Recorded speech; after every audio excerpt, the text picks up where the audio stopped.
Hello, everybody. Welcome to Solutions with Shanti, and in this case, Brice. I hope you're all wonderful and have had a fantastic Wednesday so far. Happy Wednesday! Yay! I know you guys are probably sitting in the middle of the day or morning somewhere.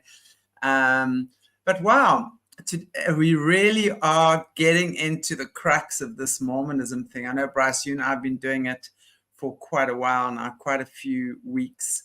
And of course, Jessie, thank you, Jessie, because I've been, a couple of weeks ago, I asked her if she would actually do a decode on the Mormon church, and she was a little bit hesitant to do it then. But so now we also, if you guys haven't seen Jessie's decode on Aquarius Rising Africa, on the Decoding the Mormons, it's called, that we did today.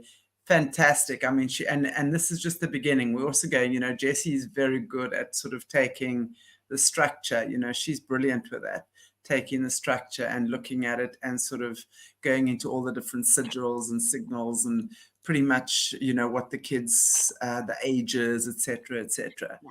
So that really is something to check out, because I do believe. And of course, I always speak about Asia Rain as well, the lady that I've interviewed a year and a bit ago. She's coming on. She'll be with Brice and I on the 20th, Monday the 20th. So please watch out for that, because she has been trafficked through the Mormon church. So were her kids. And man, if anyone has information, she actually works with survivors in the Mormon church right now. She is absolutely phenomenal when it comes to this as well. So yeah, Asia is amazing, and she's very healed.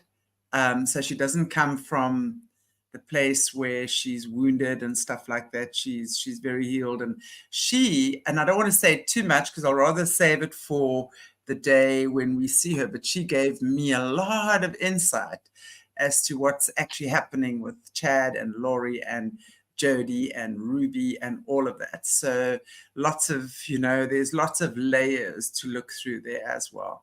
But it's phenomenal that we're actually looking at this, because this really is, Brice, you and I were talking as well, this for the Mormons is end times, right? Mm-hmm.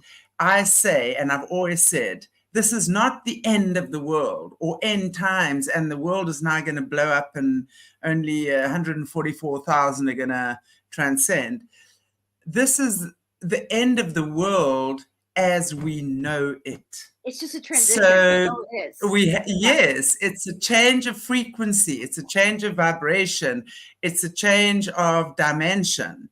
Mm-hmm. And those of us, and I think this goes so hand in hand with what you're talking about, fourth density positive, or it's found been drinking, fourth density negative, right?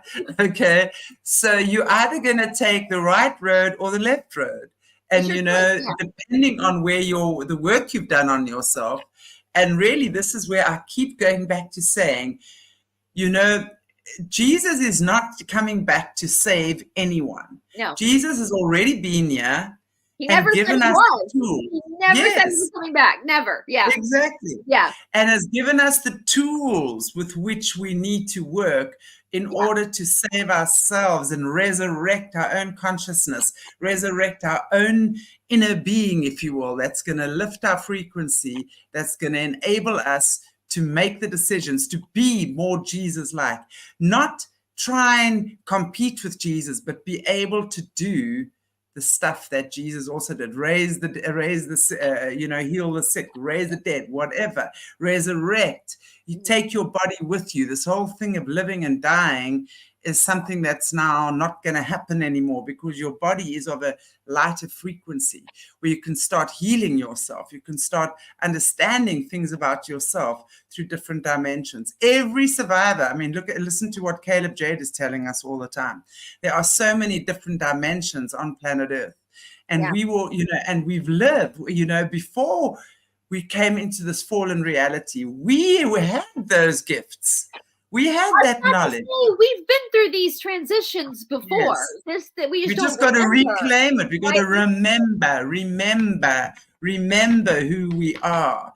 And once we remember, that's when the resurrection occurs. the inner resurrection. It's the resurrection of your spirit.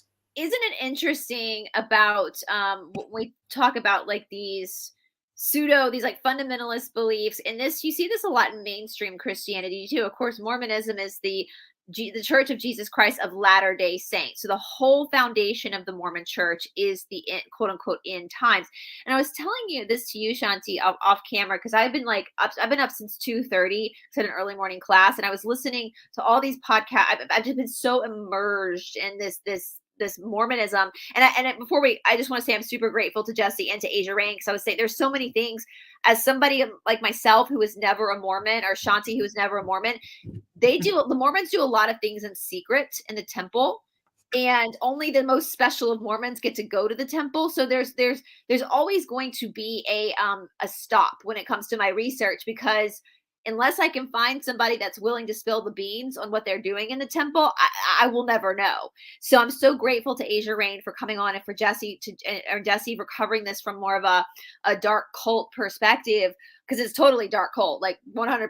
The Mormon Church is 100%, just like the other churches. They're all dark cult. So, but it's so apparent with the Mormons. And I was telling you, Shanti, I think I kind of had this epiphany this morning at like 4:00 in the morning, while I was, working out, listening to this podcast. I'm like, people fall for this stuff across the board, these little cults that are going nowhere but to chaos and to fear, because across the board in most of the world, we have been taught that God puts us in conditional love. Right. Everything's conditional, right? And I remembered that actually as a child, that used to bother me. I didn't have the vocabulary words to say it, but I would get really confused, because my mother would tell my sister and me all the time that she loved us unconditionally, that there's nothing she wouldn't do for us, right? That she would give her life for us. There's nothing we could do to make her not love us. But then I would go to church, to Sunday school, and I would hear that God also loves us unconditionally, but you have to do this or you have to do that. And so I get confused by, well, does my mother really love me? Like, so I realize that so many people across the world are so wounded. And so they live in fear that they're not going to be righteous enough, or they're not going to be chosen, one of God's people. And of course, we also look at many, many, many religions. And I know, Shanti, eventually, once we get through this Mormon mess, I know we want to go through the law of one, actually go through all of the law of one for people, because that makes so much sense. And in the negative polarity, we have the pecking order, right? So like any religion that has a prophet or a priesthood, that's a negative polarity. Because on the positive side, it's a social memory complex, meaning we're all equal. Some of us might have different gifts than others, but we view ourselves as equal in the eyes of God. Like in the Mormonism, like I said, the temples, you have to have like a special temple recommend from a bishop who's a human, who's a man, to go to the God's temple. That's not the way God works. Like we're all, your body is actually your temple. You are your temple. And it's so true. It's so true what you're saying there, and I think what we really need to just pay attention to is God is unconditional, right? Yeah. So God really understands humans. Remember, we are created in the image of God. All of us have the God spark within us.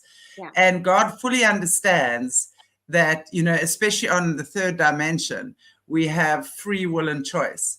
So we are going to make mistakes. We are going to succumb to temptation. Yep. We are going to be naughty. Mistakes, because that's how we learn.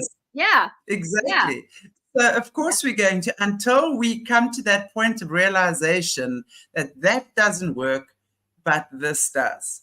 So that is why God has sent so many beautiful teachers and prophets and whatever, holy men and women to this earth to remind us of who we are, right? Not and remind us. Not for us to worship them, but for them to be like, you have God inside of you. That's what Yahshua told them. God is within you. Yeah, exactly. And then you make your decision for yourself, and then you apply. That's why I keep saying, don't throw your Bible verses at me or anyone else, because the minute you do that, it tells me you haven't even begun to integrate it yet. It tells me you're all sitting up in your head and you haven't even taken, you might think you have, But once you've taken the teachings of Christ and they're living within the cells of your body, you then become the living word, just like Jesus was. Jesus didn't stand bashing people with the Bible on his head, with the Bible on their head. No, he spoke the word. He was patient. He was kind. And yes, did he whack the animal sacrifices and the child sacrifices with a whip? Hell yeah, he absolutely did. Because I remember one thing. I was sitting in Vipassana. Now, I don't know if anyone here knows what Vipassana is. I do. Vipassana is where you go, you sit for you go, like, it's for a 10-day. Well, I mean, you can go longer, up to 30 days, but I sat for 10 days on a couple of occasions of absolute silent meditation. So you don't talk to anyone, you don't make eye contact with anyone, you're not allowed to write, you're not allowed to have any artifacts on you at all. You literally sit with yourself and you meditate. It's the original meditation techniques taught by the Buddha many moons ago. And, I remember Gunka, who was the leader of that. He's passed away now. And he told the story but every night you'd go and you'd like watch something like a video or whatever of Gunka. So that's what you would do. And he told the story about how, I can't remember exactly what it was, but he had to shout at someone because that's how he got their attention. But it's not shouting from rage. No, it's shouting from love, actually, because that's how you get their attention. So you go, no, and even though you are actually disciplining somebody in that way, if if you are Jesus or Yeshua, okay, you're actually going to get their attention in that way. He didn't hate. He didn't want to crucify or whatever it was, kill, murder, maim. He was trying to get their attention for you to see this is not okay. Yeah. Because when you live by the sword, you die by the sword. Yep. And that's really what it is, So the bottom line is, when you start understanding the teachings of the true Christ, you are not going to go out there judging others. You're going to have your opinions, and it doesn't make you perfect. You're going to understand the difference between what's right and wrong for you and what you choose to work with or not. And you're going to understand how your body's a resonance chamber and you attract to you that which you are. Simple as that. You project onto others that which you are, in good or in bad, And I mean, that's really the bottom line. So we've got to take the time now, because once we do that, and once we do the shadow work that we need to do, we are then able to make that transition into a higher frequency, into a higher vibration, where we now align ourselves with more like-minded consciousness people. Yeah. Well, there's no conquer and divide. And I was thinking about this too, and I was driving home in Atlanta traffic from teaching. When you are comfortable with what you believe, when you're comfortable in your beliefs, you typically don't need to have other people validate those beliefs. But if you are not comfortable in your beliefs, and you need other people to believe what you believe in order for you to have your beliefs, that's when we also get people like Chad Daybell or Westboro Baptist Church, where they're constantly acting out violence towards people in order to get them to succumb to their own beliefs in order to make that person's insecurities feel secure. And so I always, when people are triggered by things, it's like I was telling you, John DeLynn from Mormon Stories, I was listening to one of his podcasts this morning, and he said something. I'm going to paraphrase the quote. It's probably not direct, but I thought it was interesting.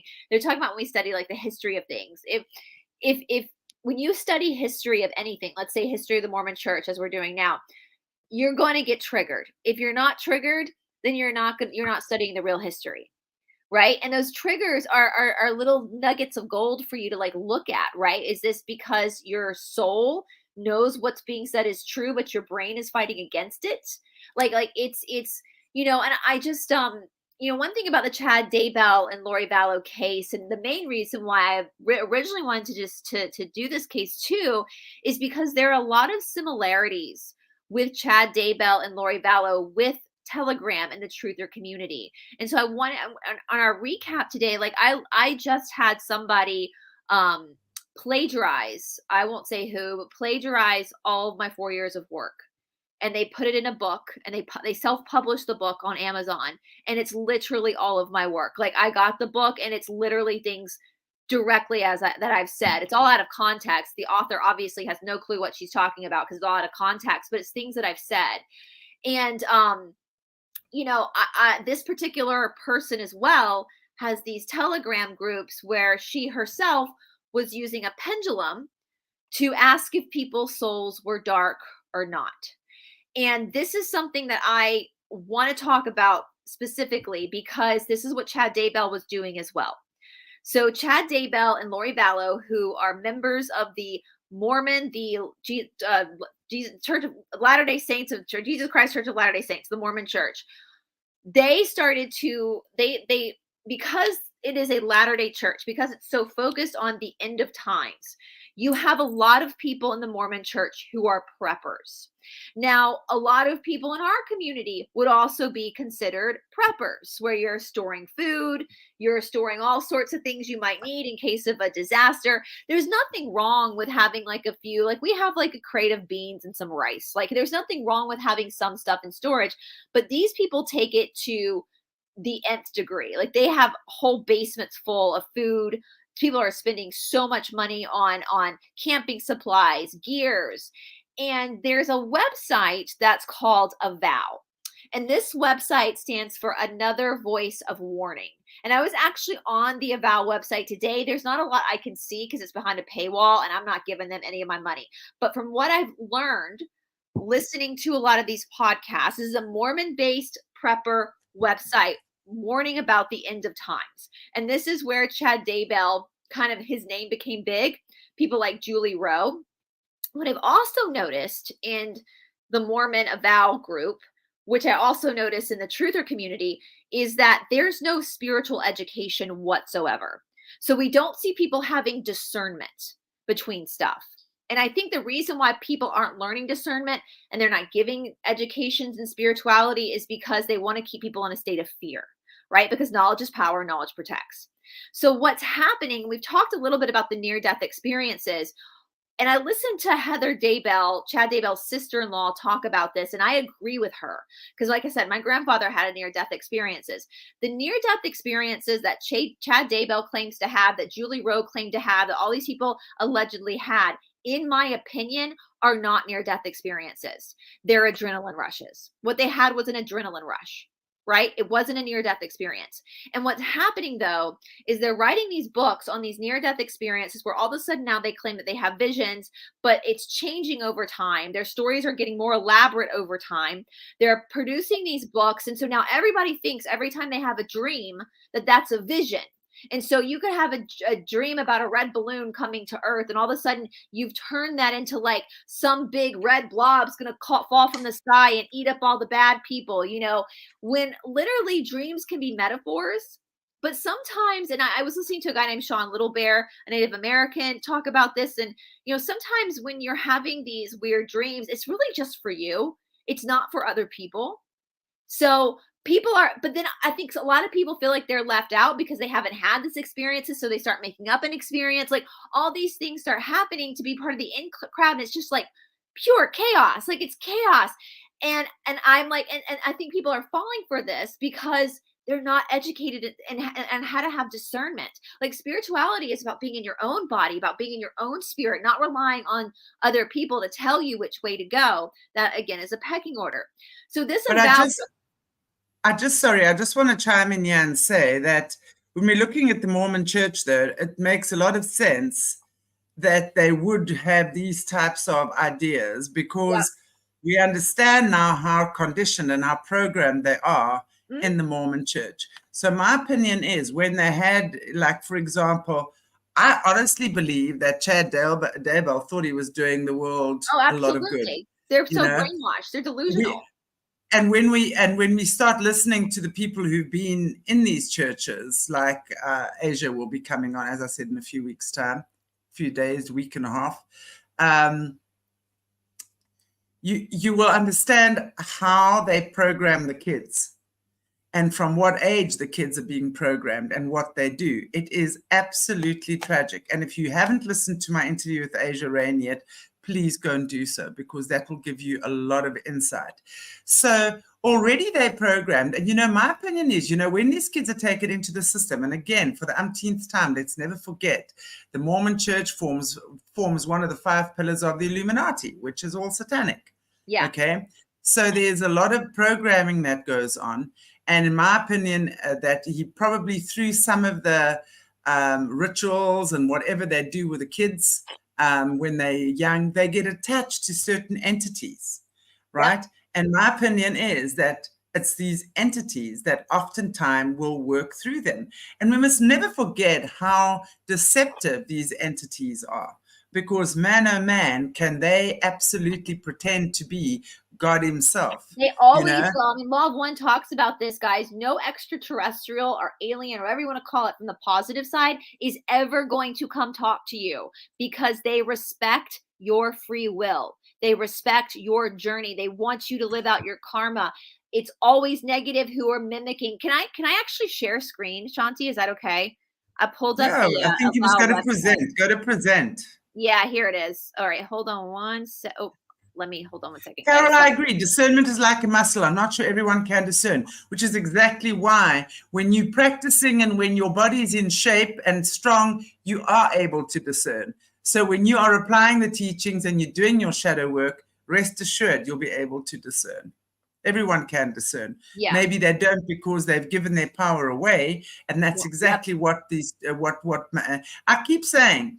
The church is the infiltrator. Absolutely, the church is the infiltrator. Y'all, the whole people keep all these Mormons, these mainstream Mormons, keep saying, "Oh, these are fringe groups." No, they're not. This is literally what Mormonism is. Joseph Smith started Mormonism on a vision that got changed over and over and over again. If you have an actual vision of God, or you're going to remember it, and it's never going to change. So this is how this started. It all started with visions and human trafficking and folk magic. That's how this all started, you guys. So I don't know. I think Shanti, I have it on the backstage of the website. I don't know if you have to put it up there, or here it is. All right. So guys, this is the Vallow website. Again, it stands for another voice of warning. Prepare for tomorrow today. So as you see here, I can't go much further because it costs money, but look right here, you guys. Dreams and visions. Long have prophets prophesied of dreams and visions regarding the end times. We can all receive revelation and strengthen each other's faith through sharing and pondering that revelation. All right, but right here. Now Chad really thought he was doing a good thing. Yep. So you have people who like the truther community.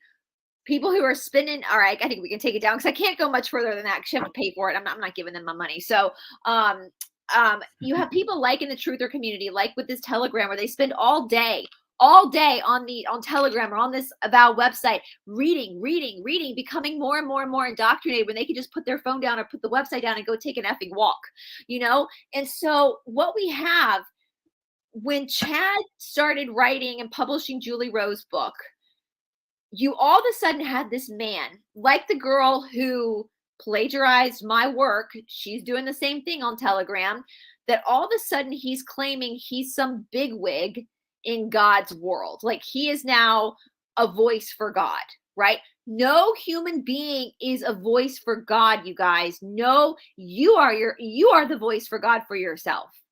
Don't ever let somebody fool you into thinking that they have some secret communication with God about you. That doesn't happen. Okay? You are just as valuable as the next person. You are created God just like the next person. Now, spiritual teachers and leaders and healers can help you with your own. My teacher in India would never tells me what to do. Especially he always speaks in metaphors because he wants me, and he just kind of listens and lets me figure it out. Right? So a good spiritual leader is just going to kind of hold your hand while you're figuring it out.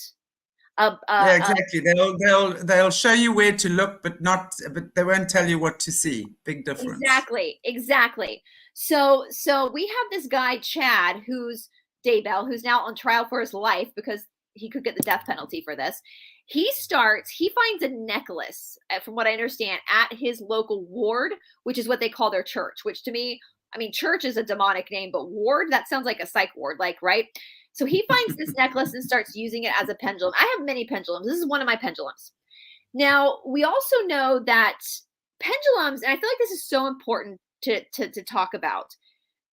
Pendulums, the only energy this thing is reading is mine. That's it. It's not reading any other energy but my energy.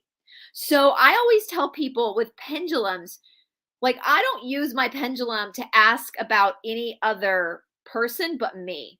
And I usually only ask it for stuff I'm not emotionally attached to. Because if I'm emotionally attached to something, the pendulum's going to tell me what I want to hear. Right? So exactly. Because remember, you're emitting a frequency, and and if the more charged up you are, sorry, Brice, I want to just say this. Yeah. The more charged up your emotions are about a situation, right? And the more you want to have a certain answer, you're going to emit that frequency, and that pendulum is going to respond to your energy. 100%. So this is not a tool to be asking about other people, right? Especially if you don't like somebody, it's going to tell you that person is bad. So I'll show you guys. I've never seen this before. Pendulum, show me yes. What's yes? So it's a counterclockwise circle. That's yes. Thank you. Pendulum, show me no. Back and forth. Thank you. Pendulum, stop. So let me ask a question that I don't have an emotional tie to. Pendulum, do I need more vitamin C in my diet?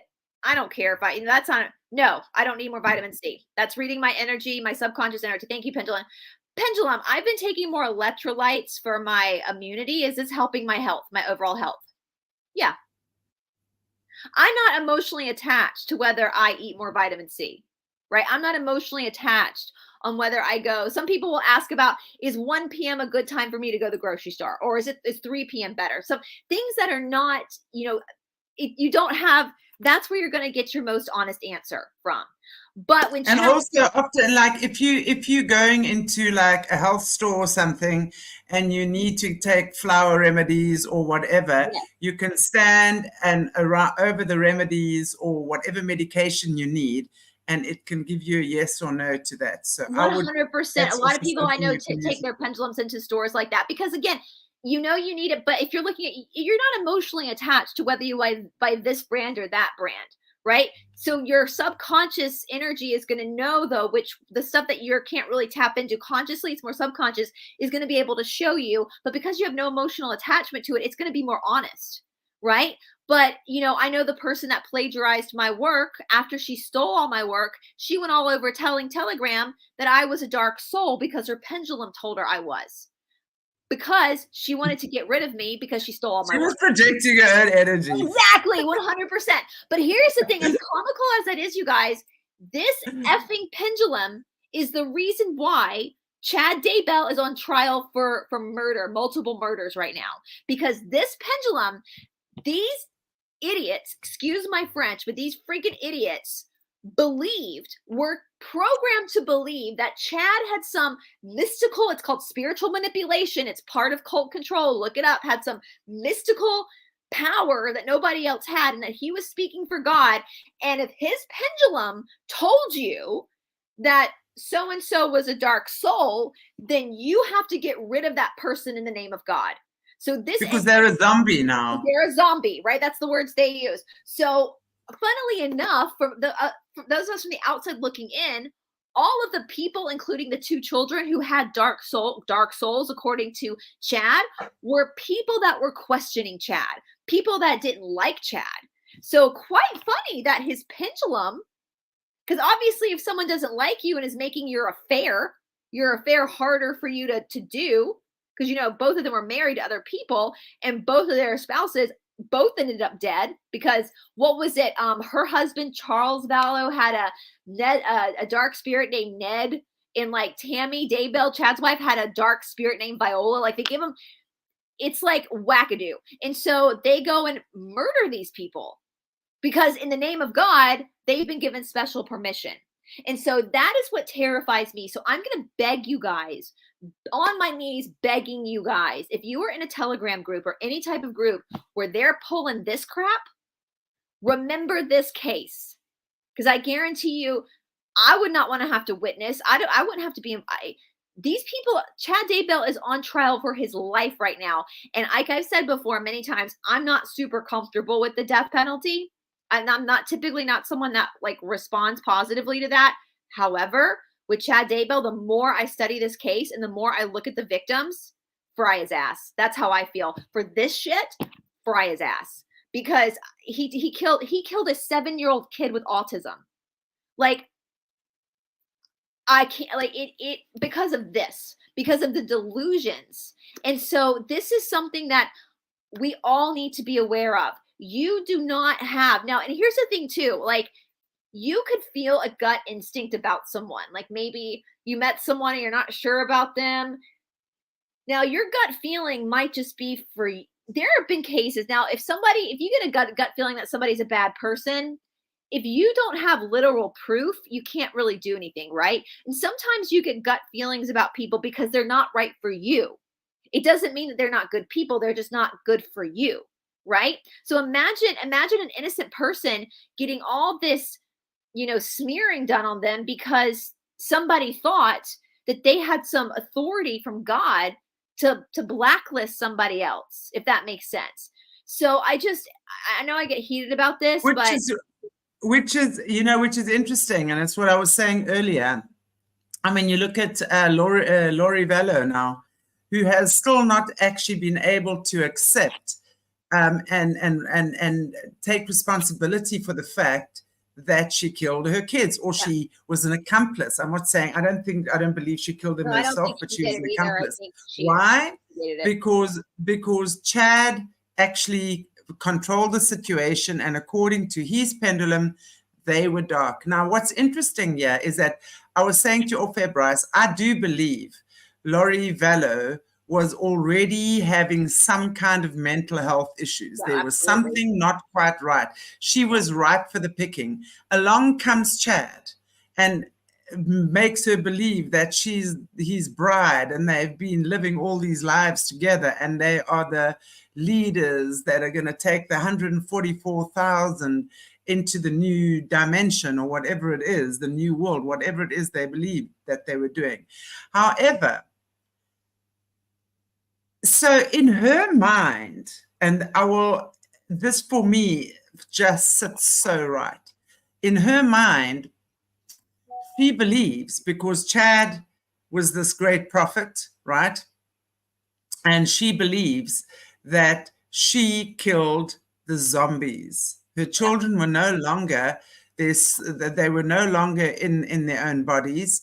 They'd been taken over by zombies. So in her mind, she was actually doing them a service, because there were zombies that had taken over their bodies.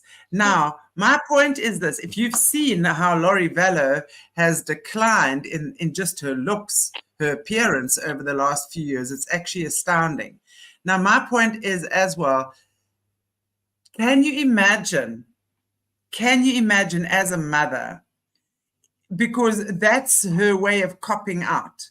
Yeah. Can you imagine as a mother of 2 children that you loved very much when you were in your right faculties, sitting down and someone saying to you, babe, your children were not zombies. You killed your kids. You murdered your children. For her to come to terms with that, never will. She can't. It's going to drive her insane. Yeah, her brother even. And that's why I do believe because these are entities. I'm sorry, I don't care what anyone else says. These are entities that take over these bodies, or they come in and out of these bodies, and this happens from childhood in these churches already. So she had that. Chad had that. I mean, if you go back to Jody and Ruby, I've no doubt they had that as well. Joseph Smith had that. I mean, the law of one tells you Joseph Smith was being led by a reptilian, a fourth density negative person or entity. Yeah, right for the picking. So, the point is that I think, just look at her. It doesn't even look like the same person anymore, Laurie Vallow. I do believe that she cannot actually take responsibility. In fact, if anything, she's probably taken over by a zombie now. Yeah. Okay, I'm kidding, right? Okay, she's disassociated, completely disassociated. Well, here's the thing, Shanti, and I say this too, because if we look back at Chad and Laurie, they got really what they call as probations, which is actually reincarnation. And I know, Shanti, you and I believe in reincarnation. Most people we talk to do. However, and I've said this before so many times, that when I have a student, especially that's so obsessed with their past lives, that is a huge red flag to me that there is something they're avoiding in this life, that they're trying to escape, they're disassociating from this life. And I will say too, something very interesting, and I don't want to be, actually I do mean to be rude, because screw it, he killed 2 kids. Chad Daybell was like a pudgy kind of, he wasn't the most attractive, he's still not the most attractive man. Laurie, before she went to prison, it has not been good for Laurie, LOL. But before Laurie went to prison, she was a really beautiful woman. She was a cheerleader, you know, and if you look at, she was cute and sassy. And I mean, all the men, and she clearly had something, because all the guys, every cop that interviewed her was like taken in by her. Taken over by her. I mean, that, yeah. And she was, and Chad was her 5th husband. So this woman, like, and if you look at her past husbands, they were all very attractive men. So for Laurie, Chad was fat. He had man boobs. Like, no offense, but that the two just don't go together, right? The two just don't. You could be a lovely man with, especially if you look at her previous husband. I think, what was his name? Alex. Charles? No, Alex was her brother. Charles Vallow, yeah, he was quite a hottie. Yes, they all of her exes were, and so people and people have often said, like, why was Laurie all of a sudden like having an affair with this Fatty McFatterson? Like, what was the attraction for her? Look at her ex-husbands. And there were actually text messages when they were first having their affair and they were kind of being found out. People would be like, text Laurie and be like, Laurie, it's kind of obvious you're having an affair with Chad. And she would text back, LOL, have you seen him? Of course I'm not, you know? So Laurie was aware that Chad was not physically, wasn't the 10 that she was, right? So what was it? I listened to Dr. John Matthias, I hope I'm saying his last name right, on True Hidden Crime. I love that channel, love them. He's very fascinating, the forensic psychologist. And I listened to him talk about this, what Laurie was getting from Chad. So I want everybody to listen to this who are getting swept away. Jeremy. What they said. He was no Rasputin. He was no Rasputin. Yes, Jeremy.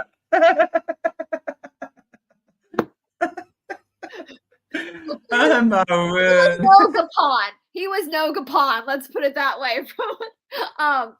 Well, I want you guys to hear what he said, because I think this is happening right now. Our world is there's so much uncertainty, and people want to feel certain in their beliefs. And so what Chad was offering Laurie was spiritual validation. He made her feel like she was special, and that she was going to lead the 144,000, and so it wasn't like the sexual desire for Chad. If you look at all of Chad's text messages to Laurie, there's nothing in there about how I really admire your sense of humor, or you're so smart, you're a great conversationalist. Nothing like that. It is like a 15-year-old boy talking about a Playboy model. It is all lust. And she used to be, she would stand there dancing in front of the mirror, and apparently filming herself and sending him videos of her dancing. For 2 hours, you guys. Listen, I love me a good workout. I love me some bar classes. I apologize to my boyfriend, but I'm never going to be sending him a 2-hour video of me. He'd be like, why did you send me this? Yes. But think about Chad. So Chad is this like kind of dumpy guy. And I mean, Tammy, his wife, was beautiful, but they weren't like Laurie, you know? And all of a sudden he's got this like blonde bombshell ex-cheerleader he's giving her the spiritual gratification she needs, and she's giving him the sexual gratification he needs. So it's like the perfect storm, right? And so, and of course, like what's also obvious as well is that all the adults in this situation that were zombies that were murdered, aka Charles Vallow and Tammy Daybell, there's more. I think that my speculation is there's more people that they've, or at least Laurie's offed. You know, people, why didn't they just get divorced? Well, they were convinced they were zombies, so they had to be killed. And also, you guys, they had life insurance policies. They had life insurance policies. So that gives, Which, unfortunately for Laurie, her husband had changed a couple of weeks or months before he passed away. He knew something was up and he changed it. Wow. Y'all, if you have not seen the police interviews with Charles Vallow, he honestly, like, I can kind of understand why the police thought he was a bit crazy, because he does kind of sound like a crazy person. He's like, my wife thinks I'm this demon named Ned. She's a part of these like prepper groups. I think she's trying to kill me. He was spot on. But at this point, this Laurie chick had no criminal record, had no like, so I kind of give the police a little bit of a pass with that. But once he was shot, once Charles was shot by Alex and they brought Laurie in to question her, you're right, Shanti. They dropped the ball hardcore. She was able they dropped that ball big time, babe. Yes. Because honestly, if someone comes to me and says to me, my wife is accusing me of being a demon or a zombie called Ned, I'm not going to leave it there. I'm going to go and speak to the wife. Hey, I'm not even a freaking detective, but I'm going to go and speak to the wife and say, hey, what's your story? This is what he says. And, you're going to take it from here. That's why I say there was some kind of enchantment that was going on there. Seriously, because with all the boogie woogieing and everything that was going on in the shenanigans going on there, honestly, she had those little cops wrapped around her finger because it's bizarre. She was big time flirting with them. Let me ask you guys this. So you can look at the video from the police vest of right after Charles was shot, her husband, and literally like just a few minutes, she pulls up to the house where he was shot by her brother. And I don't care if you're even if you're going through a divorce, if you found out that your soon-to-be ex-husband was just shot, wouldn't you be a little bit shocked and a little bit, even if you hated his guts, like, wouldn't you still be like, oh, like, wouldn't that? She showed no sign of emotion. She was out shopping with. I mean, she was out shopping with her daughter, buying little shoes, beach shoes or something like that. Flip-flops. Wow. They left without. She was laughing with the cop about how they just moved in. Sorry, neighbors. Nice to like. I feel so bad for Tylee, because you can see Tylee, the 16-year-old that would be dead a few months later. They have her in the police room, and a lot of people have. I really like. I've been so emotional over Tylee because she was a 16-year-old girl, and Tylee was beautiful. Tylee looked a lot like her mother, but Tylee was a big girl. And from what I understand, watching different people, is that her mother kind of created Tylee to have a codependent relationship with her. And apparently her mother would make comments about her weight, but then fed her bad food. And if you looked at Tylee's Pinterest, apparently she had all these diet plans. She was 16. Like, obviously, in my opinion, it is just my opinion, in Laurie's fucked up mind, she was messing with her daughter's health and emotional state to bring her to make her daughter dependent on her. So when we see Tylee in the police interview room after Charles, her stepdad, who basically raised her, was basically like her dad, you can tell just by like in the where she's waiting by herself, she's cracking her joints, which is a sign of anxiety. She's humming a song, and the song she's humming is a Disney song from Moana, I believe. And thank you, Hidden True Crime, for like bringing this up. And because I've never seen Moana, I've never, I'm 41 years old. I don't watch all the latest Disney movies, but apparently it's a song about a girl who's trying to like find her place in the world and be free. So it's very weird that that's the song she's humming to herself. And it just seems very, and maybe since I've been through abusive relationships, I think most people will be able to recognize she's telling the cops what her mother wants her to tell the cops. It's very evident. And you can tell the impact of Charles' death. You can tell it's affecting her, but she can't let it affect her because of her mother. And I believe, so from what I understand, and this is just my opinion, I have no basis. This is just my feelings. Again, I never knew these people, but apparently Tylee, so in the United States, we finished school. Yes, Dragonfly, body dysmorphia. And we finished school in the high school at 18 years old in the United States. Now you can drop out of school at like 15, depending on the states if you want to. But if you want to go to like university, you have to finish high school, or you can drop out early and get your GED. And GED is a general education diploma. So apparently Tylee, now remember, they had moved around a lot. So I get this. So apparently Tylee had taken her GED so she could get out of high school early. And she could at that point go ahead and enroll in university if she wanted to. So the fact that Tylee had taken her GED means that she was not obligated to go to Idaho with Laurie, to Rexburg, to be with Chad.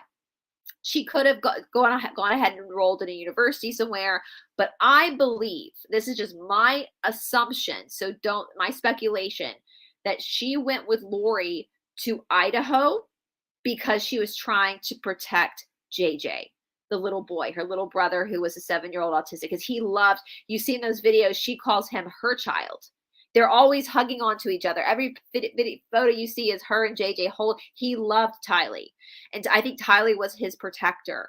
And I don't know if Tylee at 16 was fully aware of the impending doom that was coming her way, or if she was in such a freeze response, a fight, flight, freeze response, that she just knew she needed to go be there with JJ. I don't know. But I think that if JJ had not been there, I think Tylee probably would not have gone to Idaho with her mother. I think she would have stayed with her brother Colby, her older brother, or enrolled in university somewhere. That is just my assumption. And with that being said, I can definitely tell that Tylee's, the 16-year-old girl's heart and her emotions to try the very best she could. I mean, she's still a child herself, to protect JJ from what she probably didn't even understand. There is speculation that she heard her mother on the phone say that Tylee was a zombie, and then Tylee said, "No, not me, Mom." So maybe she knew, she had this sinking knowing that she was going to be killed. But here's the thing, Shanti. We know that there's that famous Yellowstone photo that was Tylee's last photo. And I think it was believed that evening is when Tylee was killed. And she's standing at Yellowstone National Park, which is very close to where they lived in Rexburg. She's holding JJ. They're by like a water fountain or a waterfall. And Alex, the uncle, is standing in the back. And this is the last photo we have of Tylee. So my question to you, Shanti, this is where I get kind of confused about Laurie's train of thought. If Laurie believed that her children were zombies, why did she take them to Yellowstone Park? Why did she give them one last trip before Tylee was killed? If I truly believe somebody was a zombie, I wouldn't worry about taking them on one last hurrah. Right? I would, I think my immediate intuition is Tylee probably asked. I feel like one of the kids asked to go out, and it was just. And I honestly and truly believe that Laurie Vallow, the more I listen to this, the more whatever, I honestly believe that something was not right. She was either being enchanted, she was either being mind controlled, but to believe, and I think in her heart, there was something in her heart that wasn't quite dead. Do you know what I'm saying? Right. I truly believe. I think she did not. I'm going to actually pull up, let's see here. Whoops. I wanted to actually, never mind. That's wrong. But I want to actually pull these pictures up if that's okay. Yeah. To present. Why isn't it? Oh, stop. Okay, shall I add it to the stage? Oh, where did it go? Let me hold on. I'm pulling it up right now. Let me just, I had to pull it up. I want you guys to see these pictures, especially for our international. I know the Americans have probably seen, okay, I pulled it up. I know the Americans have probably seen these pictures, but because it's been all over our news. Yeah. So this picture, can you guys see my mouse? This picture right here, we'll blow it up. This is the one I'm talking about. So this is the last picture of Tylee, JJ, and that's Alex. I think Alex is the one that did most of the murders. That's just my opinion. We don't know the details of what happened. Like, nobody is telling us exactly what happened. I don't think Laurie actually took part in the murdering. I think that Chad is too much of a coward, a fat effing coward pig to do it. I think they manipulated Alex, the uncle, to do that. But you see all these pictures. He was the hitman. Yeah. So this is a video, a YouTube. This is Tylee in the police interview after Charles died. So, but look at all these pictures. She loved that little boy. She loved that little boy. You know, her adopted little brother. She loved him. And Yeah. so they were inseparable. And I mean, look how beautiful that's the older brother. See, that's Laurie before Laurie went to prison. This woman right here. And you Yeah. know what was strange too? Laurie had a very strange relationship, in my opinion, to her older son Colby. And in the documentary, I think it's on Netflix, Sins of Our Mother, Colby talks about, or Colby's wife rather, talks about that there was a very strange, let's see, Laurie Vallow, that Laurie almost treated, once Colby was a man, she almost treated Colby like her boyfriend and not her son. And Colby's wife noticed this, right? Anyway, so I just wanted to point that out. So here's Laurie now, you guys. Look at her. Look at that, the difference between before, like here's at Colby's wedding. There she is. Look at her with Charles. That's her, the guy that got killed. That's her with Charles. And then look at her look what prison did to her. I mean, I have not seen, there's another one of her with Charles, her husband she shot. You know, it's there's her when she did her, you know, Miss America stuff. Mrs. America. Yeah. I mean, it's God, it's disgusting. So yeah, prison did not serve her well at all. At all. Look at that.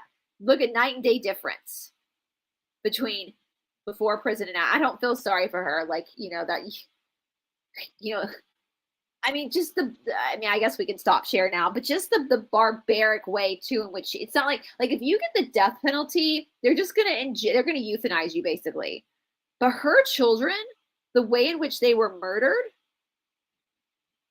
is not like, euthanizing someone is the kind way to kill them versus what her children went through. I mean, Tylee's body had to be brought into the autopsy in like 5 different bags because she was burnt.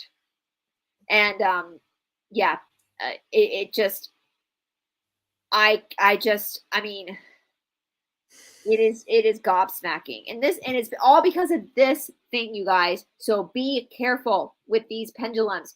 Please have discernment. Please know your boundaries when working with divination tools.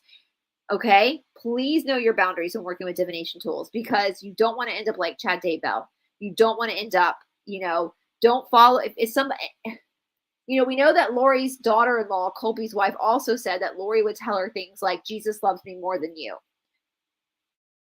God does more than the next. Right? And so if somebody is on Telegram or YouTube telling you that they are the special person who talks to the Galactic Federation, or they have a special connection to God, they know things that you don't know, huge red flag. Huge red flag. And if they're swinging their pendulum saying, oh, this person is this is a bad zombie, huge red flag. Huge. Huge. Yeah? So I don't know if you want to add anything to that, Shanti, or anything we left out. I agree with you. Just stay away from them, you know. Just follow a different path that is not along there. You know, we all have the ability to follow our own path, our own truth. We're all adults. Don't divinate on people that, you know, just for gossip purposes. Like, don't, you know, like, do unto others. Would you want somebody divinating on you without your consent? Like, do unto others as you would have them do unto you. Like, treat people like the human beings they deserve to be treated. I know I saw a comment about the organic portal stuff, and that's fascinating. I think the person that stole my information and wrote a book using my words and then used her pendulum to say that I was a black soul, I think she's definitely an organic portal. But I don't know enough about Laurie or Chad. You know, we can't really judge when it comes to that, even though I just judged. We can't really, you know, organic portals are the lower 3 chakra people. They're used by 4D negatives. But they're typically used by 4D negatives to trick people with souls, to feed off of those people. With Laurie and Chad, I don't know. I have no idea if they're sold or not. That's, you know, use your own judgment, use your own discernment with that. I don't know. It's not really, doesn't really matter to us as individuals, because they're I mean, I have a feeling Chad might get the death penalty. Like, I don't think we have to worry. But be on the lookout. But you know what's also crazy? You know, we've got to look at how this whole judicial system is working as well. You know, because rest assured, the attorneys and the judges and whoever, they're either part of the system or they're not. I mean, remember they all belong to the Mormon Church, no doubt. I And don't they know. all I tend to like the judge. I've Judge Boyce in this. I don't know much about him, but I watched him read, and I don't know if he's Mormon or not, but I watched him read the sentencing to Laurie, and I was like, he like threw the book at her. Like, he was like, you committed one of the most horrific crimes. You're a mother who killed her children. And I've actually been listening to some of the trial because they live stream it with Chad.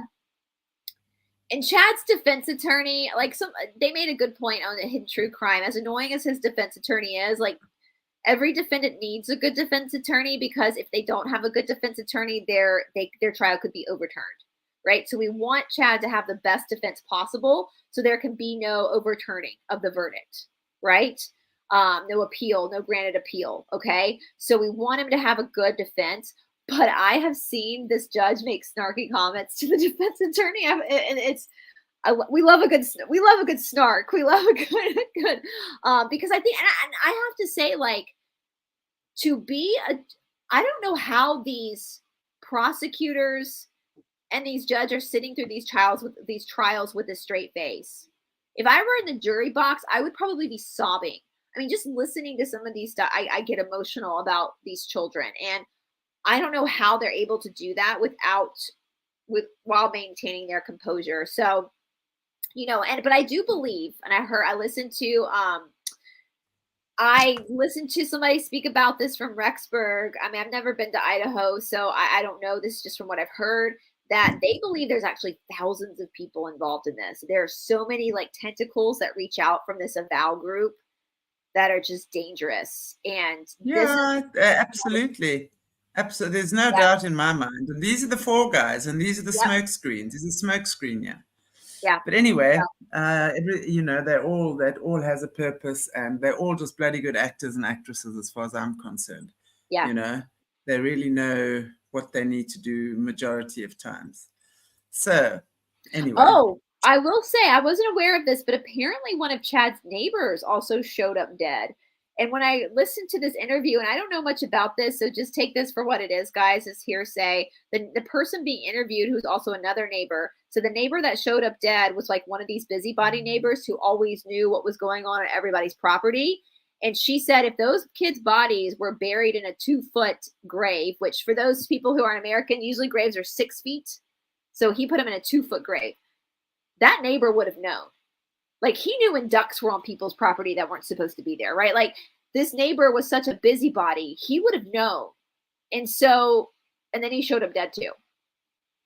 And nobody's been charged with his, like, there's no, I think the autopsy just said natural causes. It could have been natural causes. But this other neighbor was like, I don't think so.